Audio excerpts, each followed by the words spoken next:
Il y a toute une série d'études qui ont été réalisées qui permettent de démontrer un lien entre le fait d'être exposé à du bruit et des problèmes au niveau de notre fonctionnement du cerveau. Je vais vous en citer 3. Il y en a une, on va l'appeler verticale, l'autre horizontale, et puis la troisième, elle va parler d'animaux. D'abord la verticale. Il y a des chercheurs qui ont étudié ce qui se passait dans une haute tour qui se trouvait au-dessus d'un énorme carrefour routier qui faisait énormément de bruit. Les chercheurs ont étudié les capacités cérébrales des enfants qui vivaient dans cette tour. Et qu'est-ce qu'ils ont constaté? C'est que les résultats de ces tests de cerveau qui ont été faits sur les enfants étaient des résultats bien moins bons sur les enfants qui habitaient au rez-de-chaussée, au premier étage ou au deuxième étage, et bien meilleurs au fur et à mesure que l'on montait dans la tour. Plus on était élevé dans la tour, meilleurs étaient les résultats. Ça, c'est pour la recherche, on va dire, verticale. À côté, recherche horizontale, exactement la même chose, le même principe, mais au niveau des aéroports. Là, c'est horizontal.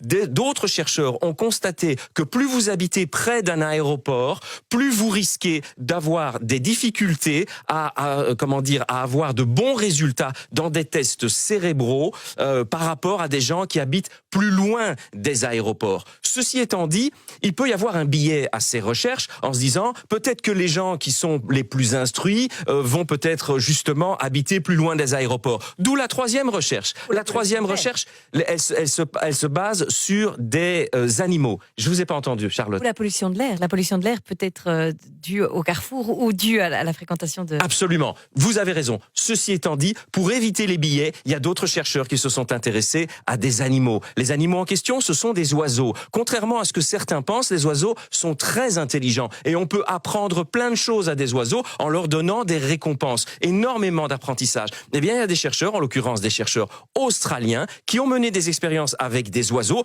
toujours les mêmes types d'oiseaux, évidemment, en fonction d'un environnement plus ou moins bruyant. Là, il n'y a absolument aucun biais qui peut exister en termes de richesse, en termes de revenus socio-professionnels, en termes de pollution ou quoi que ce soit. Sommeil dont vous n'avez pas parlé. La seule chose qui était différente, c'était l'exposition à plus ou moins de bruit. Eh bien, les oiseaux qui étaient les plus exposés au bruit avaient du mal à déployer leur intelligence, avaient du mal à avoir ces apprentissages. Alors que les animaux, les oiseaux qui étaient dans un environnement calme, sans bruit, eh bien, ils apprenaient remarquablement bien et ils déployaient leur intelligence. Donc, il y a une corrélation, sinon un lien, entre l'exposition au bruit et le déploiement de l'intelligence.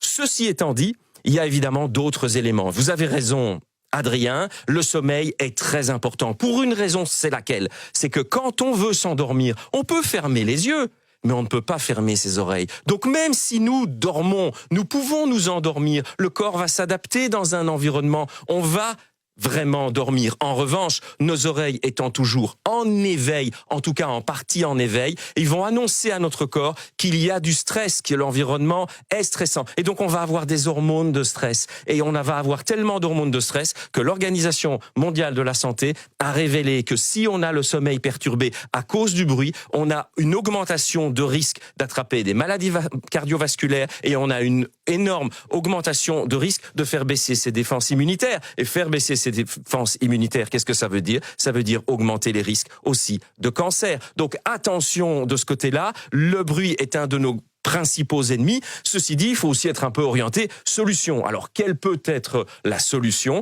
Eh bien, c'est ce qu'on appelle le bruit blanc. Un bruit blanc, c'est quoi? C'est quelque chose qui peut être généré par un smartphone ou par un ordinateur, par exemple. L'aspirateur, tous les parents le connaissent. Oui, ça peut être un bruit d'aspirateur ou un petit peu la neige qu'on a sur l'écran, sur une télévision, par exemple. En fait, c'est un bruit qui prend l'ensemble des fréquences, de la plus aiguë à la plus grave, et ça permet d'avoir une sorte de nappage qui permet un petit peu de gommer les bruits trop important. Ceci étant dit, si vous avez la possibilité de déménager et que vous vivez dans un environnement bruyant, faites-le, ce sera bon pour votre santé.